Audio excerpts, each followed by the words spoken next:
नमस्कार माय YouTube family. तर म्हाडाकडून गोरेगावमध्ये आणखी 2500 घरे. तर काय आहे अपडेट, चला पाहूया सविस्तर माहिती. गोरेगाव पहाडी येथे 2500हून अधिक घराची निर्मिती केल्यानंतर आता म्हाडाच्या मुंबई मंडळ गोरेगावमध्ये नवीन गृहप्रकल्प हाती घेणार आहे. गोरेगाव पश्चिम येथील सिद्धार्थनगर पुनर्विकासाअंतर्गत उपलब्ध झालेल्या भूखंडावर 2500 घरे बांधण्याचा निर्णय म्हाडाने घेतला आहे.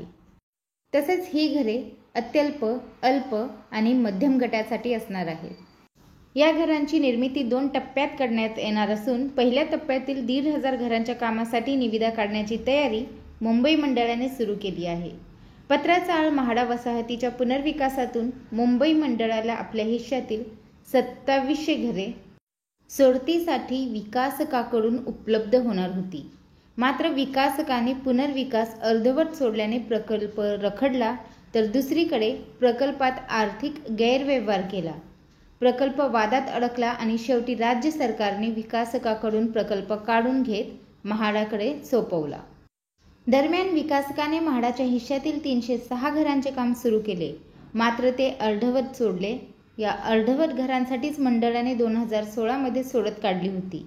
एकूणच प्रकल्प ताब्यात आल्यानंतर मुंबई मंडळाने मूळ रहिवाशांच्या 672 घरांसह सोडतीतील घरे पूर्ण करण्याचे काम 2022 मध्ये हाती घेतले.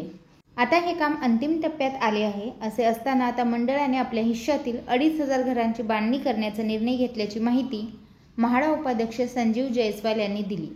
पहिल्या टप्प्यातील 1500 घरांच्या बांधकामासाठी निविदा काढण्याची तयारी सुरू आहे. येत्या काही दिवसातच निविदा प्रसिद्ध केली जाईल असेही जयस्वाल यांनी सांगितले. म्हाडा मुंबई लॉटरीबद्दल हीच महत्त्वपूर्ण अपडेट मला आपल्यापर्यंत पोहोचवायची होती. व्हिडिओ पाहिल्याबद्दल धन्यवाद. आपल्या सर्वांचे आभार.